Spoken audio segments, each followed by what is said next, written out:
जय जगन्नाथ प्रिय दर्शक बंधु आज विशेष अध्याय को आरंभ करने पूर्वर मु आपण को किसी प्रश्न पचारिबा को चाहूँगी।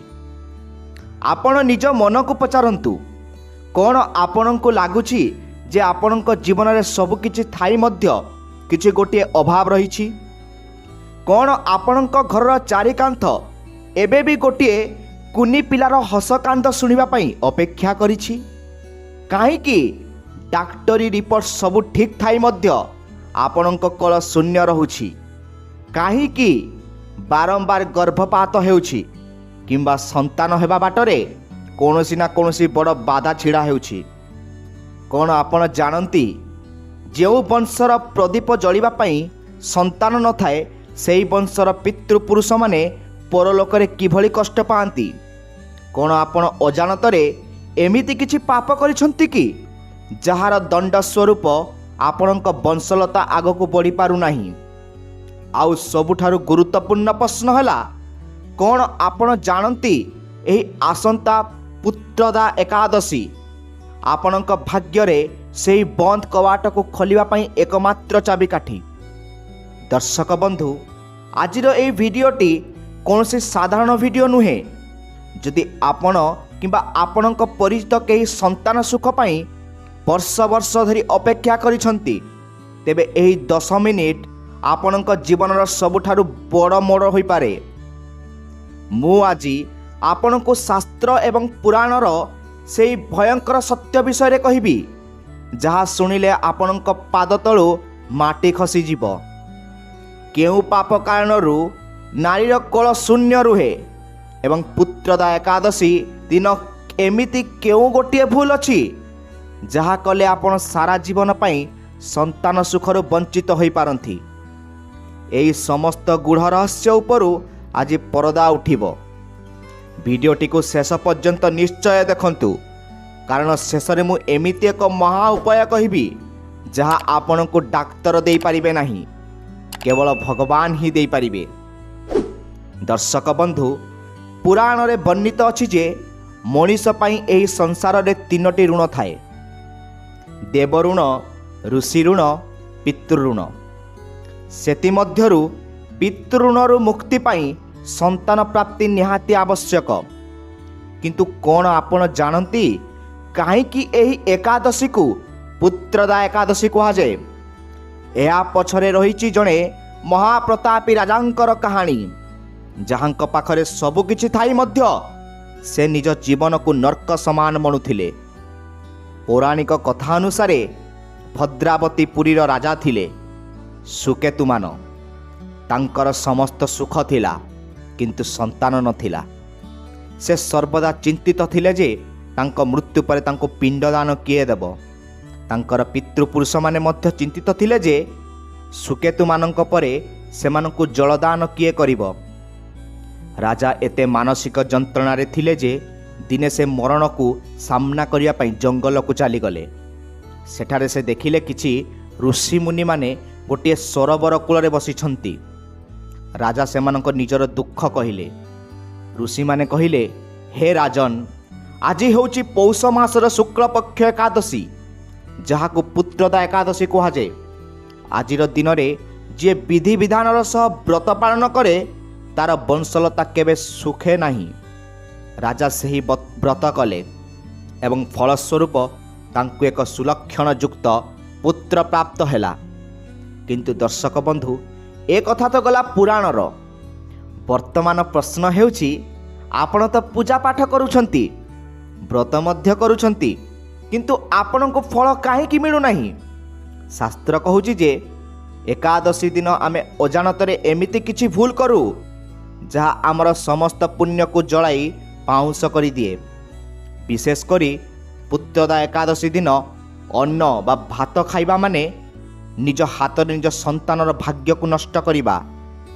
काहेकि शास्त्र रे एही दिन भात खाइबा को मांस खाइबा सह तुलना करा जाइछि एवं जेउ मानकर संतान हेउ नाही सेमानक घरे एमिति केउ अशुभ शक्तिर बास थाए जहा को पुत्रदा एकादशी ही दूर करि पारिबो।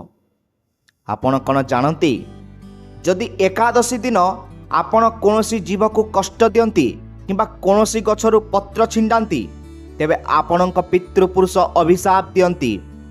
କ'ଣ ସେହି ରହସ୍ୟମୟ ନିୟମ ଯାହା ସ୍ୱାମୀ ଏବଂ ସ୍ତ୍ରୀ ଉଭୟଙ୍କୁ ଏକାଠି ପାଳନ କରିବାକୁ ପଡ଼ିବ? ଯଦି ସ୍ୱାମୀ ବ୍ରତ କରୁଛନ୍ତି କିନ୍ତୁ ସ୍ତ୍ରୀ ଏହି ଭୁଲ କରୁଛନ୍ତି ତେବେ ବଂଶବୃଦ୍ଧି ଅସମ୍ଭବ। ଆମେ ଜାଣିବା କେଉଁ ଦେବତାଙ୍କୁ ଏହି ଦିନ ପୂଜା କଲେ ଶୁଭ ଫଳ ମିଳିବ ଏବଂ ଏହି ଦିନ ଘରକୁ କେଉଁ ଜିନିଷ ଆଣିବା ଉଚିତ ଏବଂ କେଉଁ ଜିନିଷ ଭୁଲରେ ବି ଆଣିବା ଅନୁଚିତ। ଦର୍ଶକ ବନ୍ଧୁ, ଭୟ ଏଇଥିପାଇଁ ଯେ ସମୟ ବହୁତ କମ୍। ଏହି ଏକାଦଶୀ ବର୍ଷକୁ ମାତ୍ର 2 ଥର ଆସେ। ଯଦି ଆପଣ ଏହି ସୁଯୋଗ ହାତଛଡ଼ା କଲେ ତେବେ ଆପଣଙ୍କୁ ଆହୁରି ବହୁତ ଦିନ ଅପେକ୍ଷା କରିବାକୁ ପଡ଼ିପାରେ। ଶାସ୍ତ୍ରରେ ଏମିତି କିଛି ସଂକେତ ବିଷୟରେ କୁହାଯାଇଛି ଯାହା ଜଣାଇ ଦିଏ ଯେ ଆପଣଙ୍କ ଘରେ ଶୁଭ ଶକ୍ତି ଅଛି ନା ଅଶୁଭ। ଯଦି ଆପଣଙ୍କ ଘରେ ବାରମ୍ବାର ତୁଳସୀ ଗଛ ଶୁଖିଯାଉଛି କିମ୍ବା ଘରର ଦକ୍ଷିଣ କୋଣରେ ସର୍ବଦା ଅନ୍ଧାର ରହୁଛି ତେବେ ସାବଧାନ, ଏହା ହେଉଛି ପିତୃଦୋଷର ଲକ୍ଷଣ। ତେବେ କିପରି କରିବେ ଏହି ବ୍ରତ? ସୂର୍ଯ୍ୟୋଦୟରୁ ଆରମ୍ଭ କରି ପରଦିନ ପାରଣ ପର୍ଯ୍ୟନ୍ତ କ'ଣ ରହିବ ସଠିକ୍ ବିଧି? ସନ୍ତାନ ପ୍ରାପ୍ତି ପାଇଁ ସେହି ବିଶେଷ ମନ୍ତ୍ର କ'ଣ ଯାହାକୁ ଜପ କଲେ ଶ୍ରୀକୃଷ୍ଣ ସ୍ୱୟଂ ସନ୍ତାନ ରୂପେ ଆପଣଙ୍କ କୋଳକୁ ଆସିବେ? ଏବଂ ସବୁଠାରୁ ଗୁରୁତ୍ୱପୂର୍ଣ୍ଣ କଥା, ଏକାଦଶୀ ରାତିରେ କରାଯାଉଥିବା ସେହି ଗୋପନୀୟ ପୂଜା କ'ଣ ଯାହା ବିଷୟରେ ଅଧିକାଂଶ ଲୋକ ଜାଣନ୍ତି ନାହିଁ? ଏହି ସମସ୍ତ ଗୂଢ଼ ରହସ୍ୟ ସ୍ୱାମୀ ସ୍ତ୍ରୀଙ୍କ ପାଇଁ ନିୟମ ଏବଂ ପୁତ୍ର ପ୍ରାପ୍ତିର ସେହି ଅବ୍ୟର୍ଥ ମହା ଉପାୟ ବିଷୟରେ ଆମେ ବର୍ତ୍ତମାନ ଆଲୋଚନା କରିବା। ଯଦି ଆପଣ ନିଜ ବଂଶର ଉନ୍ନତି ଏବଂ ସନ୍ତାନର ମୁହଁ ଦେଖିବାକୁ ଚାହୁଁଛନ୍ତି ତେବେ ଭିଡ଼ିଓଟିକୁ ଜମାରୁ ସ୍କିପ୍ କରନ୍ତୁ ନାହିଁ, କାରଣ ଏବେ ହିଁ ରହିଛି ଆପଣଙ୍କ ସମସ୍ତ ପ୍ରଶ୍ନର ସମାଧାନ। ତା ଆଗରୁ ଭିଡ଼ିଓଟିକୁ ଲାଇକ୍ କରିଦିଅନ୍ତୁ, ଚ୍ୟାନେଲକୁ ସବସ୍କ୍ରାଇବ୍ କରିଦିଅନ୍ତୁ ଏବଂ ନିଜ ବନ୍ଧୁବାନ୍ଧବଙ୍କ ସହ ସେୟାର କରିଦିଅନ୍ତୁ, ଯାହାଫଳରେ ସେମାନେ ମଧ୍ୟ ଏହି ଜ୍ଞାନ ଓ ଏକାଦଶୀର ମହତ୍ଵ ଜାଣିପାରିବେ। ଆସନ୍ତୁ ଆମେ ଏବେ ଆଲୋଚନା କରିବା ସେହି ଗୂଢ଼ ରହସ୍ୟ। ଦର୍ଶକ ବନ୍ଧୁ, ଅପେକ୍ଷାର ଅନ୍ତ ଘଟିଛି। ଆମେ ଜାଣିଲେ ଯେ କାହିଁକି ବଂଶରକ୍ଷା ପାଇଁ ପୁତ୍ରଦା ଏକାଦଶୀ ଏକ ମହାନ ବରଦାନ। କିନ୍ତୁ ଏବେ ଆସିଛି ସବୁଠାରୁ ଗୁରୁତ୍ୱପୂର୍ଣ୍ଣ ପ୍ରଶ୍ନ। ଆପଣଙ୍କ ପୂଜା ତ କରୁଛନ୍ତି, କିନ୍ତୁ ସେହି ପୂଜା ଭଗବାନଙ୍କ ପାଖରେ ପହଞ୍ଚୁଛି ତ? ଆପଣ ଜାଣିଛନ୍ତି କି ଏକାଦଶୀ ଦିନ ଆପଣ କରୁଥିବା ଏକ ଛୋଟ ଭୁଲ ଆପଣଙ୍କ ପୂର୍ବଜ ବା ପିତୃପୁରୁଷଙ୍କୁ ନର୍କକୁ ଠେଲି ଦେଇପାରେ? କ'ଣ ଆପଣ ଜାଣନ୍ତି ଯଦି ସନ୍ତାନ ପ୍ରାପ୍ତି ପାଇଁ ଆପଣ ଏହି ବ୍ରତ କରୁଛନ୍ତି ତେବେ ସ୍ୱାମୀ ଏବଂ ସ୍ତ୍ରୀ କେଉଁ ଗୁପ୍ତ ନିୟମ ମାନିବାକୁ ପଡ଼ିବ ଯାହା ବିଷୟରେ କୌଣସି ପଣ୍ଡିତ ସହଜରେ କୁହନ୍ତି ନାହିଁ? ଆଜି ମୁଁ ଆପଣଙ୍କୁ ସେହି ମହା ଉପାୟ କହିବାକୁ ଯାଉଛି ଯାହାକୁ ପାଳନ କଲେ ବନ୍ଧ୍ୟା ନାରୀ ମଧ୍ୟ ପୁତ୍ରବତୀ ହୋଇଥାଏ। ଭିଡ଼ିଓଟିକୁ ଶେଷ ପର୍ଯ୍ୟନ୍ତ ଦେଖନ୍ତୁ, କାରଣ ଏହି ଭିଡ଼ିଓ ରହିଛି ଆପଣଙ୍କ ଜୀବନର ସବୁଠାରୁ ବଡ଼ ସମସ୍ୟାର ସମାଧାନ। ଦର୍ଶକ ବନ୍ଧୁ, ଚାଲନ୍ତୁ ଜାଣିବା କାହିଁକି ନଷ୍ଟ ହୁଏ ପୁଣ୍ୟ। ଦର୍ଶକ ବନ୍ଧୁ, ପ୍ରଥମେ ସେହି ବିଷୟରେ ଜାଣନ୍ତୁ ଯାହା ଆପଣଙ୍କ ପୂଜାକୁ ନଷ୍ଟ କରେ। ଶାସ୍ତ୍ର କହେ ଏକାଦଶୀ ଦିନ ଭାତ ଖାଇବା ମାନେ ସାକ୍ଷାତ ପୋକ କିମ୍ବା ମାଂସ ଭକ୍ଷଣ କରିବା ସହ ସମାନ। ଆପଣ ଭାବୁଥିବେ ଏହା କେମିତି ସମ୍ଭବ? ପୁରାଣ ଅନୁସାରେ ଏକାଦଶୀ ଦିନ ପାପ ପୁରୁଷ ଭାତ ବା ଅନ୍ନ ଭିତରେ ବାସ କରନ୍ତି। ଯେଉଁ ସ୍ତ୍ରୀ ସନ୍ତାନ ଆଶାରେ ଏହି ବ୍ରତ କରୁଛନ୍ତି ସେ ଯଦି ଅଜାଣତରେ ମଧ୍ୟ ଏହି ଦିନ ଅନ୍ନ ସ୍ପର୍ଶ କରନ୍ତି କିମ୍ବା ଘରେ ଅନ୍ନ ରାନ୍ଧନ୍ତି ତେବେ ତାଙ୍କ ଗର୍ଭରେ ଥିବା ସନ୍ତାନର ଭାଗ୍ୟ ଦୁର୍ଭାଗ୍ୟରେ ବଦଳିଯାଏ। ଏକାଦଶୀ ଦିନ ଚାଉଳର ବ୍ୟବହାର ବଂଶ ବୃଦ୍ଧିରେ ବାଧା ସୃଷ୍ଟି କରେ, ତେଣୁ ସାବଧାନ। ଏହି ଦିନ ଘରେ କେବଳ ଫଳହାର ବା ସାତ୍ୱିକ ଖାଦ୍ୟ ହିଁ ଗ୍ରହଣ କରନ୍ତୁ। ଏବେ ଜାଣିବା ସ୍ୱାମୀ ସ୍ତ୍ରୀଙ୍କ ପାଇଁ ଗୁପ୍ତ ନିୟମ। ସନ୍ତାନ ପ୍ରାପ୍ତି କେବଳ ନାରୀର କର୍ତ୍ତବ୍ୟ ନୁହେଁ, ଏଥିରେ ପୁରୁଷର ମଧ୍ୟ ସମାନ ଭାଗ ରହିଥାଏ।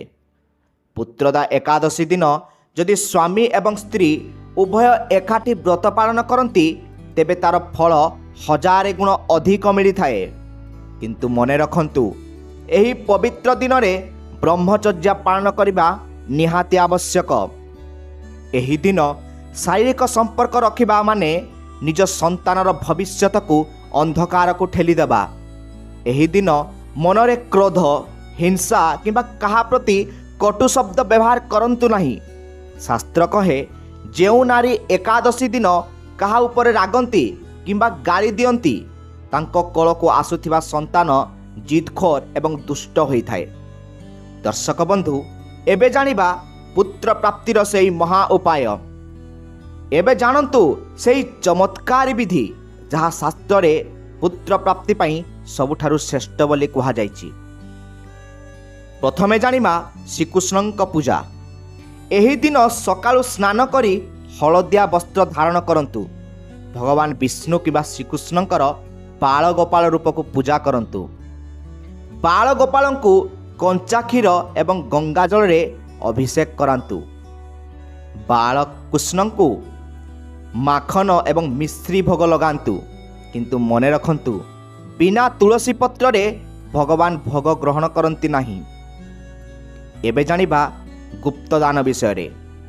ଏକାଦଶୀ ଦିନ ହଳଦିଆ ରଙ୍ଗର ଫଳ କିମ୍ବା ବସ୍ତ୍ର କୌଣସି ଗରିବ ବ୍ରାହ୍ମଣଙ୍କୁ ଦାନ କରନ୍ତୁ। ଦାନ କରିବା ବେଳେ ମନେ ମନେ ନିଜ ସନ୍ତାନର କାମନା କରନ୍ତୁ।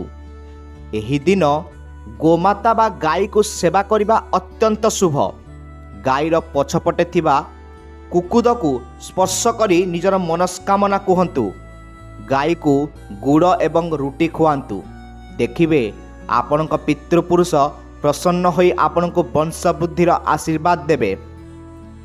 ଏବେ ଜାଣିବା ସନ୍ତାନ ଗୋପାଳ ମନ୍ତ୍ର।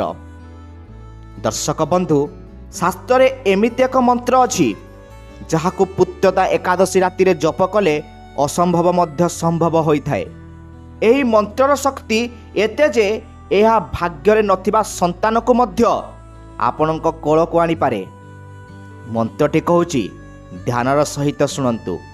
ମନ୍ତ୍ରଟି ହେଉଛି, ଦେବକୀ ସୁତ ଗୋବିନ୍ଦ ବାସୁଦେବ ଜଗତପତେ ଦେହି ମେ ତନୟମ୍ କୃଷ୍ଣ ତ୍ୱାମହଂ ଶରଣଂ ଗତଃ। ଏହି ମନ୍ତ୍ରକୁ ସ୍ୱାମୀ ସ୍ତ୍ରୀ ମିଶି ତୁଳସୀ ମାଳାରେ 108 ଥର ଜପ କରନ୍ତୁ। ବିଶ୍ୱାସ ରଖନ୍ତୁ, ଶ୍ରୀକୃଷ୍ଣଙ୍କ କୃପାରୁ ଆପଣଙ୍କ ଘର ଶୀଘ୍ର ପିଲାର ହସରେ ଭରିଯିବ। ଦର୍ଶକ ବନ୍ଧୁ, ଏବେ ଜାଣିବା ଘର ପାଇଁ ଶୁଭ ଏବଂ ଅଶୁଭ ସଂକେତ। ଆପଣ କିପରି ଜାଣିବେ ଯେ ଭଗବାନ ଆପଣଙ୍କ ଡାକ ଶୁଣିଛନ୍ତି? ଯଦି ଏକାଦଶୀ ପରେ ଆପଣଙ୍କ ଘରକୁ ହଠାତ୍ କୌଣସି ଛୋଟ ଶିଶୁ ଆସୁଛି କିମ୍ବା ଆପଣ ସ୍ୱପ୍ନରେ ହସୁଥିବା ଗୋପାଳକୁ ଦେଖୁଛନ୍ତି, ତେବେ ବୁଝିଯାଆନ୍ତୁ ଆପଣଙ୍କ ମନସ୍କାମନା ପୂରଣ ହେବାକୁ ଯାଉଛି। କିନ୍ତୁ ସାବଧାନ, ଯଦି ଏକାଦଶୀ ଦିନ ଘରୁ କୌଣସି ଭିକାରୀ ଖାଲି ହାତରେ ଫେରେ କିମ୍ବା ଘରେ ଝଗଡ଼ା ହୁଏ, ତେବେ ଏହା ଏକ ଅଶୁଭ ସଂକେତ। ଏହା ଦର୍ଶାଏ ଯେ ଆପଣଙ୍କ ପିତୃଦୋଷ ଏବେ ବି ଅଛି। ଏହାର ନିବାରଣ ପାଇଁ ପ୍ରତିଦିନ ସନ୍ଧ୍ୟାରେ ତୁଳସୀ ଚଉରାମୂଳେ ଦୀପ ଜାଳନ୍ତୁ। ପ୍ରିୟ ଦର୍ଶକ ବନ୍ଧୁ, ପୁତ୍ରତା ଏକାଦଶୀ କେବଳ ଏକ ତିଥି ନୁହେଁ, ଏହା ହେଉଛି ବିଶ୍ୱାସର ପର୍ବ। ଡାକ୍ତରୀ ଚିକିତ୍ସା କରନ୍ତୁ, କିନ୍ତୁ ଭଗବାନଙ୍କ ଉପରେ ଭରସା ରଖନ୍ତୁ। କାରଣ ବିଜ୍ଞାନ ଯେଉଁଠି ଶେଷ ହୁଏ, ଭଗବାନଙ୍କର ଚମତ୍କାର ସେଇଠୁ ଆରମ୍ଭ ହୁଏ। ଆଜିର ଏହି ବିଶେଷ ସୂଚନା ଯଦି ଆପଣଙ୍କୁ ଭଲ ଲାଗିଥାଏ, ତେବେ ଭିଡ଼ିଓଟିକୁ ଲାଇକ୍ କରନ୍ତୁ ଏବଂ କମେଣ୍ଟ ବକ୍ସରେ ଜୟ ଶ୍ରୀକୃଷ୍ଣ କିମ୍ବା ଜୟ ଜଗନ୍ନାଥ ନିଶ୍ଚୟ ଲେଖନ୍ତୁ। ଯଦି ଆପଣଙ୍କର ଗୋଟିଏ ସେୟାର ହୁଏତ କୌଣସି ନିଃସନ୍ତାନ ଦମ୍ପତିଙ୍କ ଜୀବନରେ ଖୁସି ଆଣିପାରେ। ଆମ ଚ୍ୟାନେଲ ଭକ୍ତି ପ୍ରେରଣା ଓଡ଼ିଆକୁ ସବସ୍କ୍ରାଇବ୍ କରିଦିଅନ୍ତୁ। ପ୍ରଭୁ ଶ୍ରୀକୃଷ୍ଣ ଆପଣଙ୍କ କୋଳ ପୂର୍ଣ୍ଣ କରନ୍ତୁ, ଆପଣଙ୍କ ବଂଶ ରକ୍ଷା କରନ୍ତୁ। ଏମିତି କାମନା କରି ଆଜିର ଅଧ୍ୟାୟକୁ ଏଇଠି ଶେଷ କରୁଛି।